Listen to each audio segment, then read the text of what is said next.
Hey everybody, it's the Mad Master here. I'm doing another video today. I know it's been a while. Been working on some long-term projects for actually well-produced videos as well. But I'm going to continue, as a note, to be doing these kind of off-the-cuff takes and stuff. Tapes. Remember this record store I went to? I was buying some tapes. He's making fun of me for buying tapes. Now who's laughing now? You know, people are buying tapes again, which I'm mixed on. I like some tapes. They sound pretty good, some of them that I've owned over the years. Very analog, very thick, compressed sound.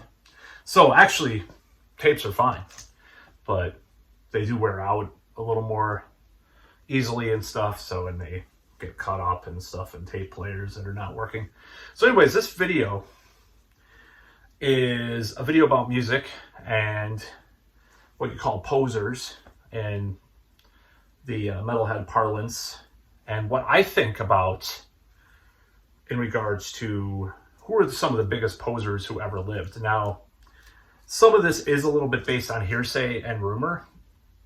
However, some of this is based on actual words that people have used as well. So who do I think who are two of the biggest poser bands of all time? And this is kind of a weird question to ask, but I thought of this and I decided to not the, but of the biggest poser bands. So I decided to do, say, Bon Jovi and Disturbed, and I'll tell you the reason why I think these two bands are some of the biggest posers. Let's begin with Bon Jovi. So this is a preliminary addendum. That's not an addendum, is it? A preliminary statement. I actually do enjoy a lot of the early Bon Jovi material. It took me a long time to kind of come around back to it because that's what I got started with. Basically, it's like Slippery When Wet was like my first hard rock record that I ever owned. And then, fuck that poser shit, or other things that were common back then that I will not repeat on YouTube because they're of a certain bent that people used. It was very common back then to use that kind of mentality when talking about music such as Bon Jovi. So in my AOR spell that I've been under since in 2015 or so, I've kind of come back around. Actually, it was a little bit earlier. It was like 2011 and 2010. I was coming back around to Bon Jovi a little bit, getting a Whitesnake and stuff. So, which just, it's like, I like a lot of different kinds of stuff. So the reason why is because of the case of their bass player. And this is what, there's two differing stories on this, and I'm not sure. I think there are sources that say they did 2 albums with this guy, Alec John Such. So the first 2 albums, that's, other than a couple of songs, he's on the first 2 albums. He's not on Runaway, which I'll get to in a second.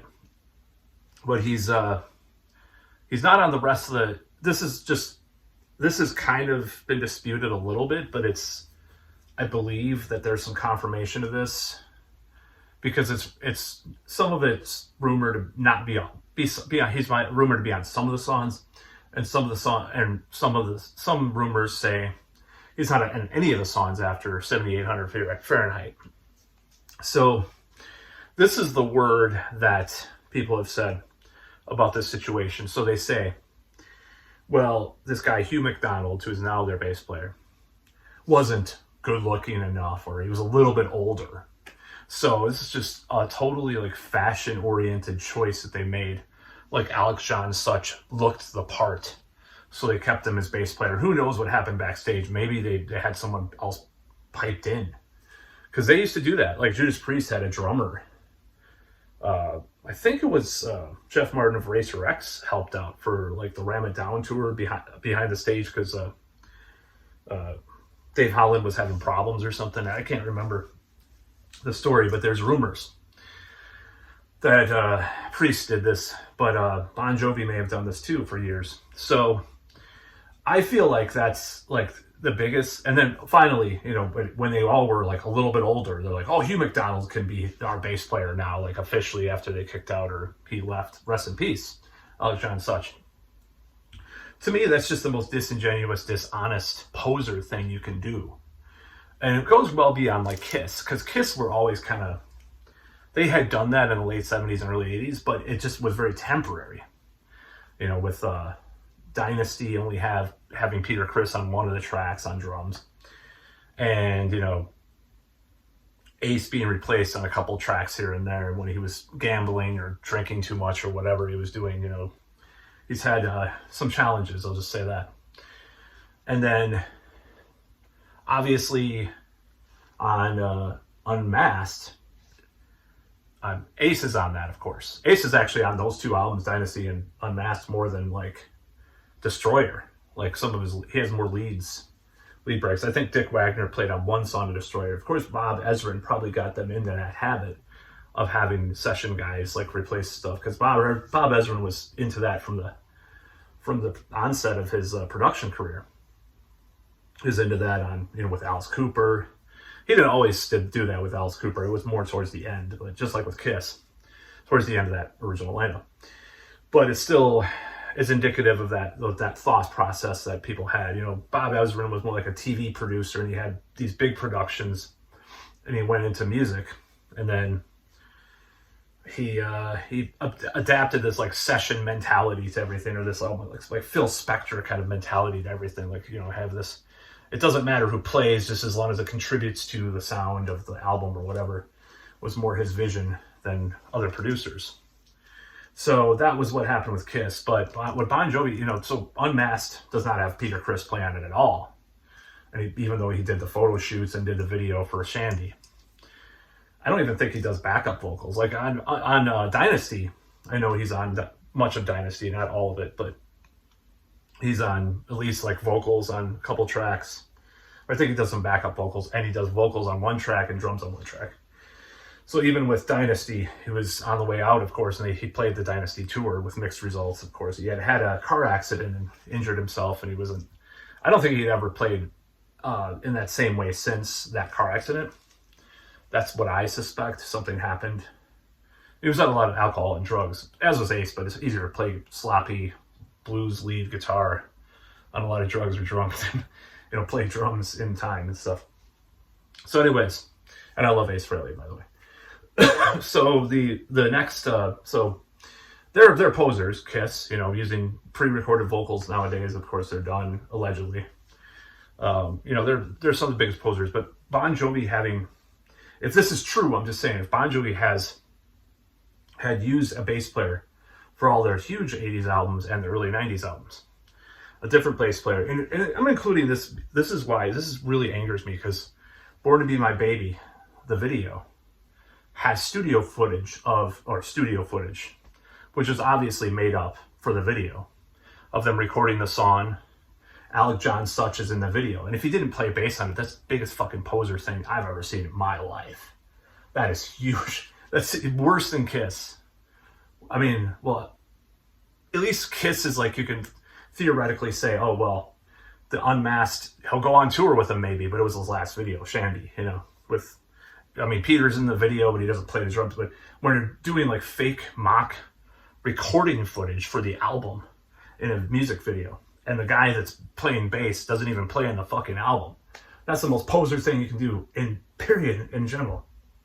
So the second case of one of the biggest poser bands is Disturbed, and I'll talk about why.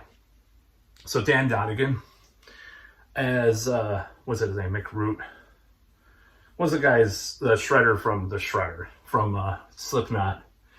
You know, some of these guys, and the guy from Orgy, Amir, God, I can't remember. I don't know how to pronounce his last name. Demaka or Amir, whatever his name is.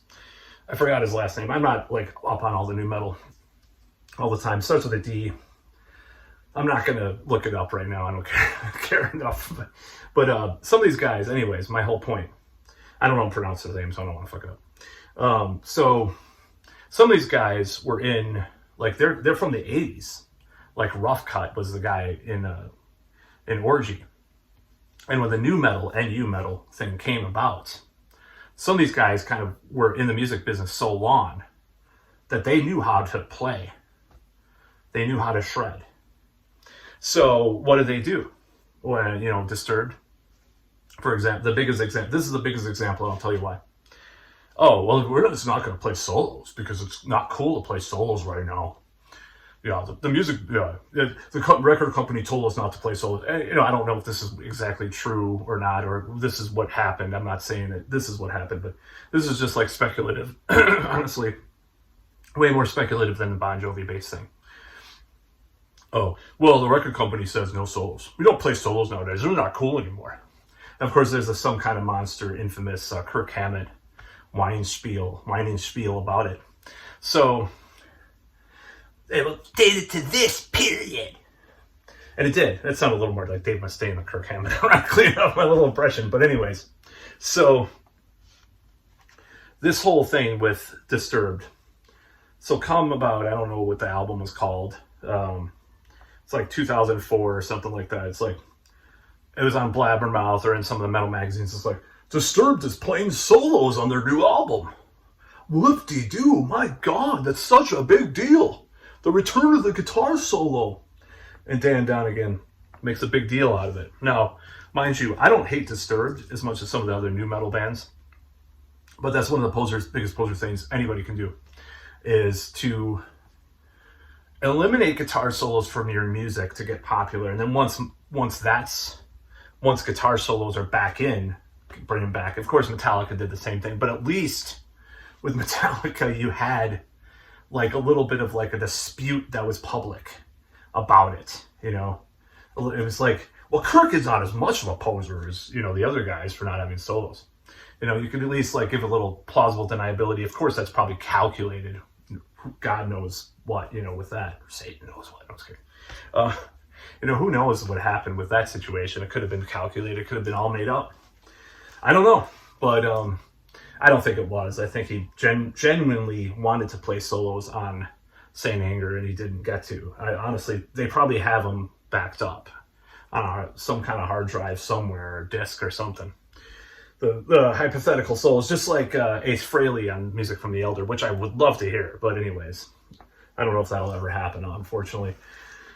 And by 2002, 2001, of course, the backing up stuff was a lot easier than in the late 70s, early 80s, where you have these tapes you have to bake and all this stuff and all this shit. So yeah, that's the case of the biggest poser, because, and like a lot of these guys that were in these new metal and nu metal with the Umlaut over it, these new metal bands were, some of them did go back. Some of the members did go back to like the 80s, or, I know Chicago, Dan Donegan was in some kind of hair band or something. He could shred, He could shred, he could play solos. This guy from Creed got lessons, another example, got lessons from Michelangelo Badio. Things like that were occurring. But then when it got uncool, oh no.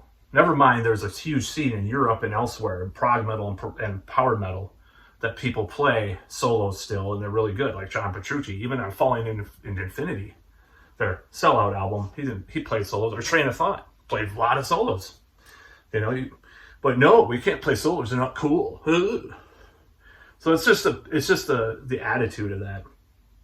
I'd almost say that Korn and, God forbid, Limp Bizkit are less poserish for, at least, like, I don't know, because I didn't read a lot of the press at the time. I don't know Limp Bizkit if Wes Borland started playing solos again after 2003, 2004, when they were kind of coming back into vogue because of metalcore. It's just weird. One of the early metalcore bands, well, this guy in college, in 2004, he gave me this metalcore demo that he was in this band. I was like, metalcore, and I knew what it was sort of because of Shadows Fall, but I was like, oh, or like Hatebreed or something, but okay, and that was kind of getting to be a thing at that point in the underground, quote unquote underground. So yeah, that was kind of what happened with the poser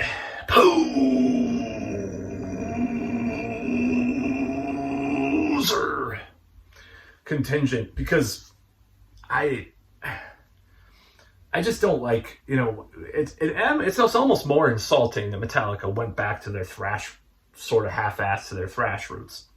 Because it's like, My Dying Bride did the same fucking thing. Paradise Lost did the same thing. Anathema, no, they didn't do it. I almost respect them. What I'm trying to say is I almost respect Anathema more for not like, oh, we're gonna have to play metal again because it's cool again. Oh, we're gonna play, we're gonna get heavy again, man. This new one's heavier. It's the heaviest one. It's still, this is a hypothetical band. They always say that, and it sounds still half-assed, like compared to the classic shit. Queensryche, Operation Mindcrime 2, for example. It's like, yeah, we're back to the '80s, but it's like still sounds post-grunge half the time. Fuck you, posers. Damn, posers is right. Like Megadeth, you can kind of so the case of Megadeth is a special one because Megadeth's like, they always do these half measures. Like they'll go back to metal, but it won't be as good as Rust in Peace I prefer Peace Cells, sorry. But it won't be as good as those early ones. Peace Cells, Rust in Peace, even So Far So Good So What, which I love, honestly. Or Killing Is My Business, the first four, or even Countdown. It won't be as good, but it'll be like kind of halfway to it, or it'll even have some real bangers, like the first 3 songs of Dystopia. Have some really good songs. Sometimes, like in the case of World Needs a Hero, I think that's a bona fide classic at this point, in my opinion. That's the best thing he did since Countdown, in my opinion. So, but then you'll have another album where he's kind of trying to get the radio audience, like Risk or Super Collider. He'll do like an album like that, and then it'll go back, and then it'll go back and forth, back and forth. I mean, that's just crazy Dave. In a way, you can like kind of excuse it. Like, at least it's like consistent in its inconsistency, and in a way, it's less of a sellout, but it's kind of like can't make up your mind, like kind of pander to fans, but you're just so crazy about it. It's endearing in its own way. But when Metallica did it, it was just like, oh, okay, Saint Anger is kind of new metal-ish. I've already said all I had to say about Saint Anger. Look at an old video of mine about it. Kind of new metal-ish, in a way. And then, we're not metal. We're playing hard rock. And Saint Anger is like, oh, we're like doing this new thing or whatever. And then you fucking have Death Magnetic, where overnight, maybe a year before this came out, James Hetfield starts wearing Angel Wish shirts and fucking Wishfind shirts and a battle jacket. 50-year-old man wearing a battle jacket, I mean, I'm not saying that I have a fucking battle jacket right over there. But I'm just saying, like, I don't even think in the 80s he wore battle jackets. He wore black and he had like a Sam Hain or Misfits shirt. That's it. But it's cool again. Metal's cool. So I'm going to have all these strategically placed patches. This custom design jacket from this person that costs $2,000 to get all these patches put on here. And we're going to start talking about these cool bands in the press, like The Sword and like Dragon Force and all these new metal bands. Like not only new metal with rapping and stuff, but like new metal. The Sword makes my dick hard, man. It sounds ripping in my car, man. I never heard the Sleep or Electric Wizard, but I've heard The Sword because that's what Pitchfork and Rolling Stone are talking about. There was an interview that he mentioned like being influenced by Sleep. Who's Sleep? Is that like Norwegian death metal, like Mayhem or Emperor? I think I heard about that from a fan. Fuck off. Anyways, that's about all.